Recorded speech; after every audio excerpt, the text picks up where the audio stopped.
Hello everyone, it's 10 Types, and today I want to talk about theme decks. For those of you who don't know, in a few days, I think in around 2 days, I'm going to be running a theme deck tournament on the PTCG simulator. So there'll be a link to that in the pinned comment, as well as a link to all these lists. But I want to talk about themed because it's a really interesting format. It's weird. I think on the podcast this coming week, or I guess it would be next week, I'll be talking about it with Uncommon Fossil. We'll be talking about various formats, GLC, themed, standard, expanded, and all that stuff. But right now I want to talk about themed and the decks and talk about how like they kind of work. And as I said, I'd really appreciate if you sign up for that tournament as well. If you're interested in it, obviously. If you're not, that's completely fine. But yeah, I'll be running that, and I want to talk about the decks that. Also, if you aren't like you don't really know how themed works, this will be useful. I've talked about themed in the past when it was a thing. Now it's not. It was a thing on PCGO. So theme decks, for those of you who don't know, theme decks are actually a little bit complicated because what isn't a theme deck is a bit debated. But in PTCGO, which was the like official client before PTCGL, Pokemon TCG Live. So Pokemon TCG Online had a themed format, which had you can only use theme decks. Theme decks are a little weird. And they generally have like 20 Pokemon, 20 energies, 20 trainers, or some number pretty close to that. So they are not as consistent as standard decks. In addition to just having this like high amount of energy, the Pokemon were weaker. The trainers were generally weaker. And you didn't play lots of copies of cards. You'd run 2 or 3 copies of cards, and the decks were pre-built as well, I should say. So you played with theme decks that are pre-built, and theme decks can. I think they are as far back as base set, but in the theme format, and in like the tournament and like stuff like that, it goes back to Heart Gold, Soul Silver. I mean, if unsurprisingly, the newer theme decks are better. Um, but then yeah, the best ones were well, they stopped them at the end of the first year of Sword and Shield, so none of the theme decks are standard legal, or contain essentially any standard legal cards. There are a few that contain some like Ultra Ball, Switch, Nest Ball, that type of thing. But um, theme decks aren't legal. They haven't been a thing for a little while. They have replaced them with like V Battle decks and League Battle decks and a few other things, but they're not the same. So, anyways, I want to talk about the theme decks, what was good, and how they played as well. Starting off, and also these theme decks are from Envoy Slayer. They are on PokemonCard.io, so you can export them from there, which is useful if you want to play with them. But the main thing I want to talk about is like how they play, because theme decks play differently. The different theme decks have different matchups as well, but the big thing is obviously typing is a big deal, but then also they play it differently. So first of all, here we have Stormcaller. Stormcaller is a lightning-based theme deck, and it is arguably the best one. The argument comes down to what is a lightning theme deck. But anyway, this one focuses around Ampharos. Ampharos is really interesting because it has its incredibly powerful ability to paralyze your opponent. You can also snipe around them. So you paralyze the active, snipe the bench, which is super disruptive. You also have Naganadel and Raikou, which are decent attackers. Naganadel's, I'd say, better, but they're both pretty decent. And then you also have Zebstrika here. Zebstrika is a very powerful draw Pokemon, one of the best in the format. But it does discard your whole hand. So you have this kind of crazy aspect of Zebstrika being this like turbo-y card. You have Ampharos being this like high resource card, but then you have this awkwardness to set up because without Ampharos, you don't have much going on. You have Naganadel. Raikou is not usable essentially until Ampharos is like isn't gotten into play because you need energy in the lost zone, which you can only get through Ampharos.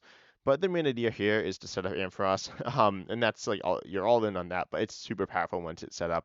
One of the best Pokemon in the format. And then as I said, Zipstrike is super good, Naganadel super good. And that really is the deck. The deck has just those 3 Pokemon. Next up, we have the other main deck, the other main quote lightning deck called Soaring Storm. It's called Soaring Skies here. The name's wrong. I do not know why the name is wrong, but it is. Anyways, so yes, Soaring Storm featuring Dragonite, which accelerates energy and has a very powerful attack. You also have Lantern. Lantern kind of accelerates to itself as a powerful attack as well, but it's a little more awkward and not as like reliable, but it is decent. Thunderous and Tornadus also make up the backbone of this deck. Some people would say they're the main focal point. They have 2 attacks. They each have an attack that kind of needs the other one on the bench. The one is 70 for 2 if the other one's on the bench. The one's 80 for 3 and then 20 spread. And you can also hit 120 for 3. And all 3 of those attacks are really good. And so you want to kind of alternate between them and then use the best tank at the best time to just be able to run through your opponent's Pokemon and KO Pokemon. You can't obviously one-shot everything with 120. You can one-shot a lot of Pokemon, and they're great in the early to mid game, and even in the late game, they can be super important. Though they don't hit as much as Lantern, which can hit 140, but as I said, Lantern, then it's not as reliable, you lose energy. And the Dragonite hits even harder. Dragonite is the one you want to get set up, but also you don't have to get set up to win. You have Pidgeotto as well, which is a very nice draw engine, kind of like Substrika. They're different. Pidgeotto gets big hands. Substrika like discards your hand, but they're both draw engine ability Pokemon. I should also mention stuff like Alolan Grimer, and I think in the past deck we had Furfrou and Smeargle, and in the decks we see that a big deal here is the setup. Obviously, that's more awkward with less consistent decks. And in this deck, you have like, in a lot of decks, you have Pokemon that have setup-based attacks as opposed to setup-based abilities, which you'd see in formats like Standard and other formats. But you have setup-based attacks here, mostly collects, which is draw one or two, or yeah, I don't know if there's draw three, but like there are a lot of draw two effects, and there's some other ones as well. For Fu and Smeargle are different, but you have a lot of draw-based attacks, and Grammar is a decent one. Next up, we have another water deck. So Sowing Storm is like lightning water. It's dragon type, but it's use lightning water energy. And then now we're getting into true water decks. Water is arguably the best type in themed, as there's a bunch of good themed decks. I'd say it's the second best, but if you said it was the best, I wouldn't argue too much with that. I think it's pretty clearly between these two, though. This deck, you have Empoleon, which copies previous evolution's attacks. So you have Empoleon to copy Prinplup, which can do 100 snipe, or Piplup, which can do 80. You can also do 130 for 3, or sorry, 130 for 2. All three of those are very powerful attacks, but the 100 snipe for 1, you do discard, but it's insanely good. Leslie Empoleon is super good. And then you also have Ambipom, which can hit up to 120 turn 2, which is just insane. It's a little awkward to set up. You do need to discard, but it's not that big of a deal. You have Fion, first points factors to the bench, and you have Kyogre, Golduck, and Pukimiku, which are all right, but the main focus of this deck is going to be Ambipom or Empoleon. Those are like your big two targets that you want to set up. They're really fun. Ambipom is just super powerful, and then Empoleon is also super powerful, but is also a little bit versatile, and that's really the main part of the deck. Going into Golduck, Kyogre, you can have some success, but generally you need Empoleon or Ambipom in the game to win. Next up, we have Torrential Cannon, another water deck. This is somewhat sometimes considered a counter deck, but you do have Blastoise. We'll talk about another deck that's kind of parallel to this deck, but Blastoise is nice. It's an energy accelerator. It's a decent attack, very similar to Dragonite. But then we also have a Golduck here. Golduck has Amnesia, which can stop one of your opponent's attacks, which is super disruptive sometimes. Sometimes it's like useless, but or not particularly useful. But it's usually pretty decent for buying some time. Then you have Swim, which is 90 to the active for 3, which is not that good. But if your opponent is like a water-based deck, if they have water energy in play, you can snipe around them. And as I said, water is arguably the best type. And in addition to that, one of the other best types is fire, so you hit that for weakness. And then also Soaring Storm, which is not necessarily a water deck, but it plays water energy. You can snipe that. We also see the Pidgeotto engine coming in here again, which is really nice. And then we also that's about it. We see like Farfetch for drawing stuff. You technically have Disruption with Psyduck as well, but that's not super good. Next up, we got Dreadnought. Dreadnought is one of the water decks from the last era of Pokemon, of Pokemon theme decks, the Sword and Shield era, and so there were actually a bunch, but this one was arguably the best water one, not best overall. You have Samurott, which is like a very tanky Pokemon. There are a few tanky decks. And Stage 2s are generally tanky, but Samurott's very tanky. Its attack's pretty underwhelming.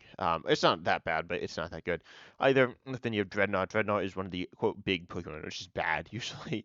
Some are good though. Dreadnought's okay, I guess. It can paralyze when you play Nessa as well, which the deck runs through Capsule, which is recovery. Most decks don't run much recovery; they run a little bit, but usually it's there in case you got like weird and unlucky in the early game.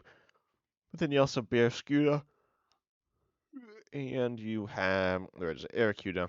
No, Arrokuda and Cramorant. Cramorant can discard the Arrokudas for like big damage. You can combo that with Nessa, or you can do Barraskewda for Snipe as well to finish targets off on the bench. And then Dreadnought, as I said, is like a big Pokemon. This is the first one you've looked at, arguably. There have been other like kind of big ones, but high HP, high retreat cost, high damage, high energy. Usually they're hard to set up, and this is no exception. Some aren't as bad to set up. Dreadnought isn't like awful, but it's not amazing. This is the Dreadnought deck as well. But yeah, it's probably one of the weakest attackers in the deck. But you have some fun combo stuff with Cramorant, Urkuda Bear, Scuda, and Samurot's also pretty good. The deck's decent, but it's not the best water one in my opinion. But I know there's some people who like it. Another good water deck is Galarian Diamantan, which actually runs two different Galarian Diamantans. This Galarian Diamantan is essentially the same thing as a Rillaboom, slightly different, but we'll talk about that one later. Has two attacks. This is another like quote big Pokemon, um, and a big stage one as well. Big stage twos exist, but and they're generally better. Big stage ones are pretty mediocre. Galarian Diamantan again is in that category, but then we have Beartic and Pelipper, which are a little smaller in terms of stage ones, at least in terms of energy cost, which is good. Beartic is very powerful, but it will damage itself. Pelipper is a little weaker, but it's very good. So yeah, Beartic, or not very good. It's pretty good. Pelipper, Beartic, I think Galarian Diamantan, and there's also a Fire Galarian Diamantan for a tiny bit of type coverage. It's very minimal, but it is a thing. Then you also have Kangaskhan, which is really good with Rally Back. It's 120 for 2 or 100 for 3.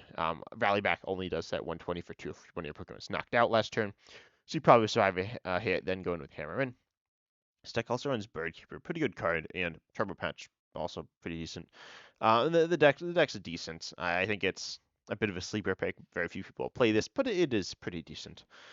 And it's just one of the water decks. It's often overlooked because I believe that like Torrential Cannon and Unseen Depths just have this really high power output. In terms of like being able to snipe, which is really good, and also can hit hard and hit fast. But the Landermathian is not a bad deck either. We have a lot of decent stage ones. You have I guess 7, and then you have Kangaskhan. Oh, and then you have Suicune as well. Suicune's not that good, but it is usable. Kangaskhan's better, but Suicune's decent.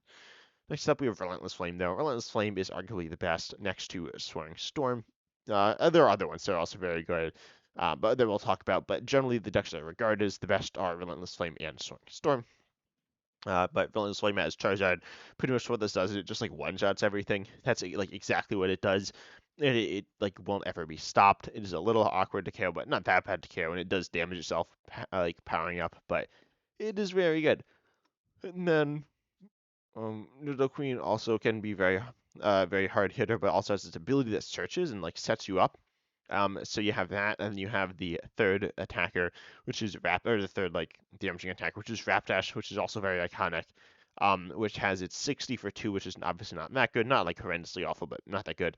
But then you flip a coin if heads, you're immune to damage. This is often a big thing. That can determine game outcomes. So you have the iconic duo in Charizard and Rapdash, and Nidoqueen also being incredibly powerful.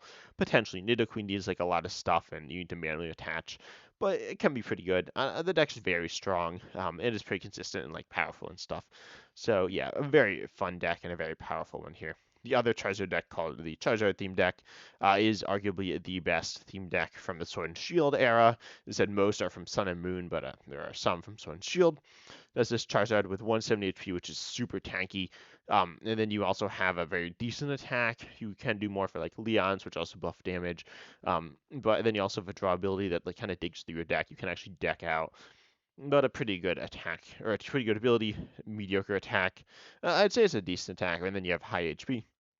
Also, you have like a decent Charmeleon, but nothing insane. But then you also have Magcargo. This is one of those classic big attackers, but you don't have any like acceleration. You have a little, but you don't have much. And then you also have like you can energy other places. Magcargo is bad. Yeah, this is like not good. You don't really ever want to use it. You have Slugma though. Slugma is one of my favorite Pokemon. You have Sudowoodo, a classic drop Pokemon. You have Lugia, a decent basic. But then you have Yanmega. Mega's pretty interesting. Has Free Retreat. Has an attack that switched it to the bench and has an attack 130 for 4, which is usable. Um, it is obviously less than the 180 for 4 on Magcargo, but at the same time, one Yanmega can attack for 2, which is nice. So you're doing something in the meantime, versus 60 for 3, which is bad. 50 for 2 is okay.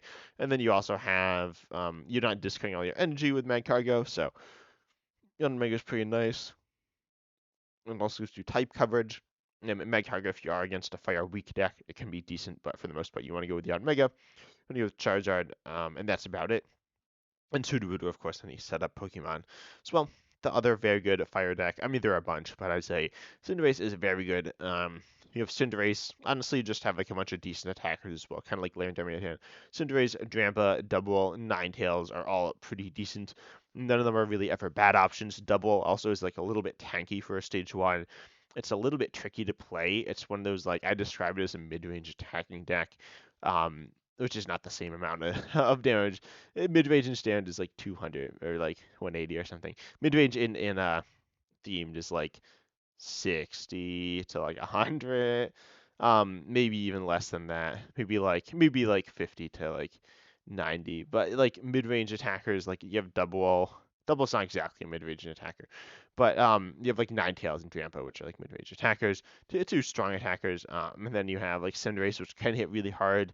You just have these decent all-around Pokemon that can hit hard when needed and can just like they're pretty easy to set up. Obviously, you like shouldn't really have any problem drawing energies, so it's very good. You occasionally have problems with energies in theme decks, but generally it's not a big deal.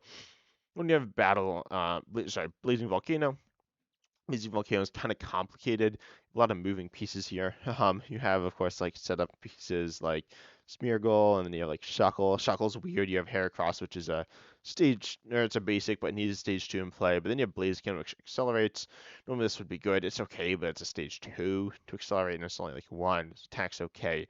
It's a little awkward to use, but can be good. But then you have Entei, which can be very powerful as well, but really needs Magcargo paired with it, and potentially Blaziken. Then you have Houndoom, where you want a big hand, but your deck's not made to get a big hand, and then you have your setup attack as well as a setup attack on Houndour.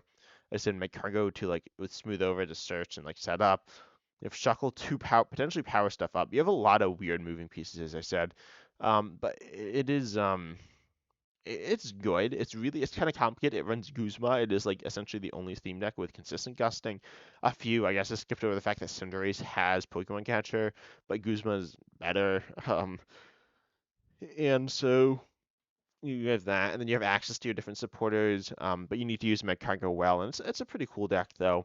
It's a decent one. It's as I think it is like one of the hardest to play, but it's pretty good, pretty fun, pretty rewarding as well. It's not like insane. I know there are some people who are like really love this deck. I think it's okay, but I don't think it's super good or anything. But worth playing. All these decks that I'm talking about are worth playing. Maybe not Battle Battlemind's not great, but it's okay.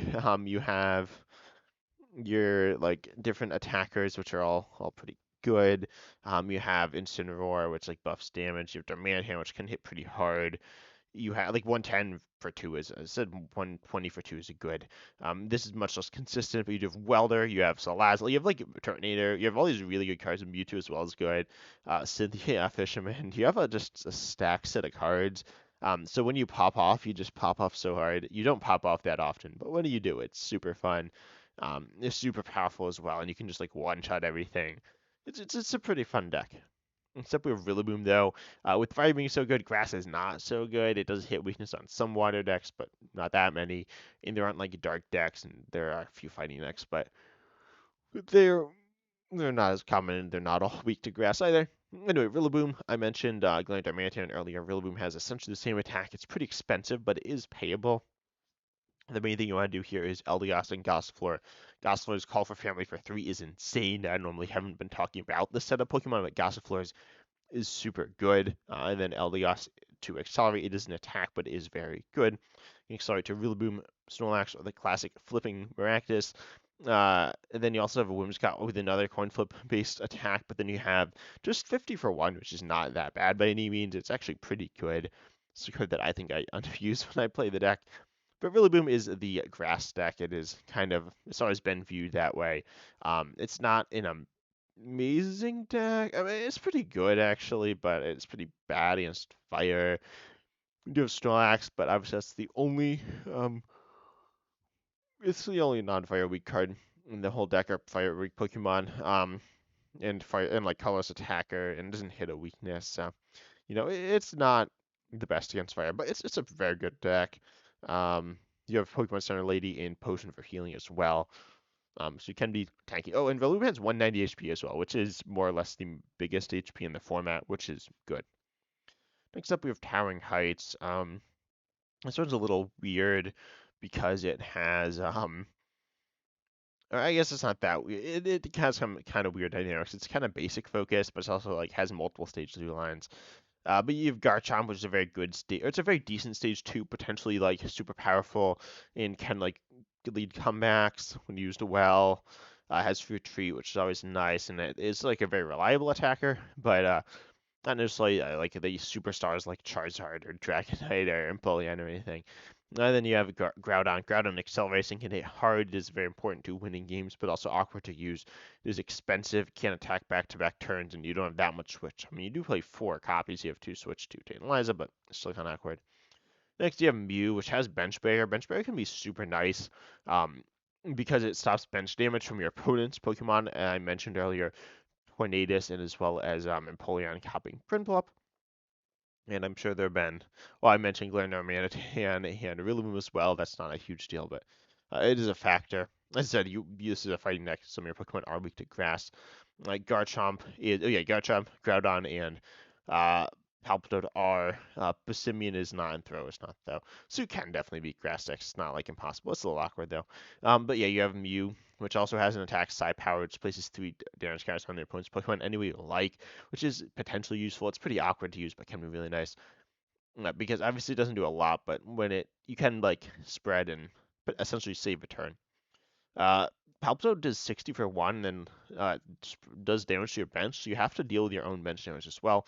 Really interesting aspect here, you have Throw, which does 120 for 2 if you have bench Pokemon, or bench damage. On the damage on your bench Pokemon, which is essentially the same as bench damage. But um, yeah, it is very powerful. You need to set it up, though, if your opponent hits into something like, say, Passimian, your setup Pokemon of the deck. It doesn't care what you generally want to retreat it and then start going in with Throw. You also have Seismitoad, which can be really powerful, insanely, or good abilities, the same as Magcargo, which is nice on a stage 1. And then Tremulous Fist, which does potentially really high amounts of damage. It is 4 energy, which is very hard to power up. You do have Groudon, but that's awkward. But you could power it up, and then you could hit mass amounts of damage. It very rarely happens. Seismitoad's honestly, well, it's kind of bad. This Palpitoad's good, and evolving it sometimes makes it worse, but there's an option. Overall, the deck's pretty good. It has some like decent attack. It's just a little bit awkward to play sometimes, but it's pretty fun. Next, we have Gland Surfetched, the parallel to Gland Mantian. I haven't really said this, but things come out in pairs of 2 or 3, generally 2. And so this one's like parallel to Gland Mantian. They have similarities in generally trainer counts and Pokemon counts as well. But it's generally almost the same Pokemon, or sorry, trainer lineup, and very similar Pokemon like counts. But anyway, this one is similar to the Glander Mantan deck. It's worse. It doesn't really have too much going for it, but Glander Surface is very powerful. Passimian is decent. Stonjourner is bad. Hippowdon is also bad. But you have Doug Trio, which can be a bit of a pain. It's kind of like Ninetales, kind of like Rapidash, kind of like, I don't know. It's a good mid-range attacker. Arguably, in my opinion, one of the better ones. I don't know. It's not one that's talked about too much because it's in a weaker deck here. But you have Doug Trio, you have Glen Surfetched, and you have that's about it. But the deck it's okay. I figured I'd toss in this discussion. Then we have Mock Strike, which is a bit of an older one, but it has Garchomp. Keep in mind, it's not the same as Towering Heights. I've seen people get them mixed up. They are different decks. Um, but yeah, it's interesting. You have Garchomp, which can be really powerful. It's a little awkward to use. It's like a little energy expensive. You don't have acceleration, but then you have Lucario. If you have Lucario and playing Garchomp in play, you can just get whatever you want every turn, which is obviously good.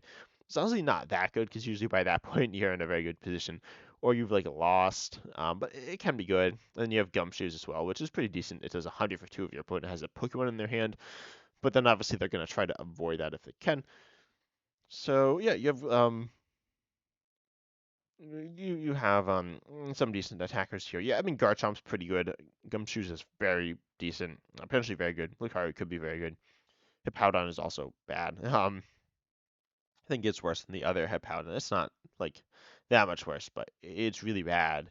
The other one is bad as well, so in comparison, it's not that much worse. Anyway, laser focus next, a psychic based deck. The psychic based deck, arguably Relentless Flame and Stormcaller are also both psychic decks, but nah. Anyway, so this deck's arguably not a psychic deck because your main attackers you have Sylvali, Gumshoes, and Tauros, which are all mid to high range basic to stage one colorless Pokemon. They're relatively cheap. You can manually attach. You can accelerate with Malamar as well. Malamar is like super good because it allows you to accelerate to a bench Pokemon. It's like Blaziken. It's like Flaffy. It's a stage one though, which is good. Like it's like the Blaziken themed, which is like the Flaffy standard electric, which saw play when it was in standard as well. I mean, Malamar saw play in standard.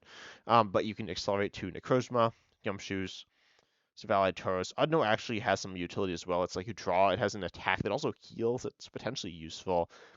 You also have Dedenne as your setup Pokemon, which is not the best. But and you all like Udno makes up for your U-turn board as well, which could be good. It's not that good, but it's okay. It's good, but in the deck, Malamar is like a kind of a Pokemon you want it on. A lot of your Pokemon have 2 retreat. But yeah, you accelerate Psychic Energy, and then you have Necrozma, where you need the Special Energy on it to do big damage, which you only play 2 copies of, and Weakness Guard isn't even that good of a Special Energy. You can get some value, as I said. What is Nidoqueen and then Naganadel, both are Psychic Pokemon, and they are good, but I mean, it's not super common. In the mirror, it is nice, though. But yeah, it's like Psychic weak. Oh, and then also against fighting decks. Like, I mean, just talk about them, and your colorless Pokemon are all weak to fighting. So Weakness Guard has some value. I still valid, I'd say, and Gumshoes are both pretty good. I don't know which is better. I guess I'd say still valid, but I could certainly go either way.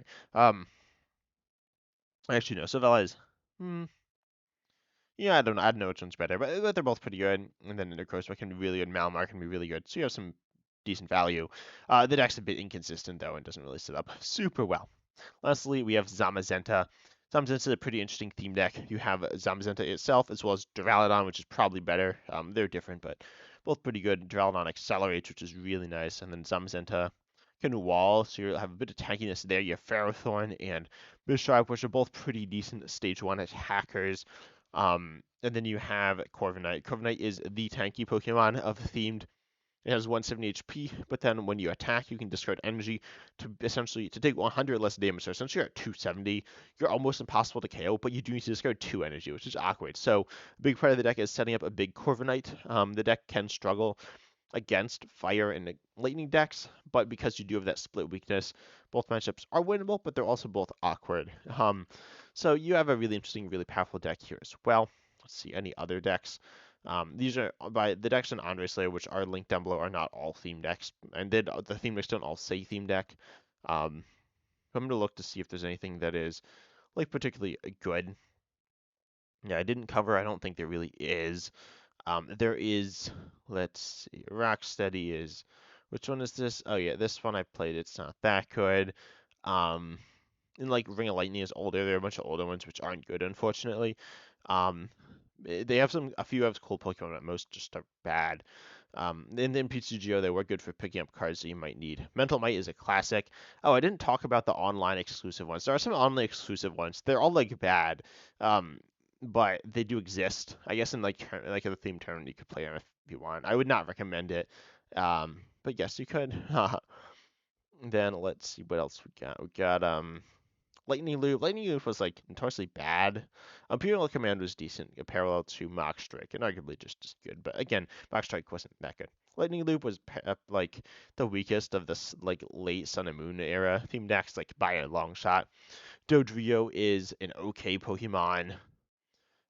Even though it's done, like honestly, a lot of them are pretty decent, but the deck just never sets up at all. And then Rotelion is a workable water theme deck, but it's not great. I mean, there are a lot of good water ones. Same with Hydro Fury. Hydro Fury is moderately interesting. You do have some fire and some water stuff, but it's kind of inconsistent, and your like damage output is pretty lacking. Most of these aren't, or some of these are theme decks, but a decent chunk aren't. Yeah, and then the rest are like knockout. Enchanted and Echo, I guess, could deserve mention. This is a fairy deck, but it is not good. Dragon Snarl, which no, this is not the right theme deck.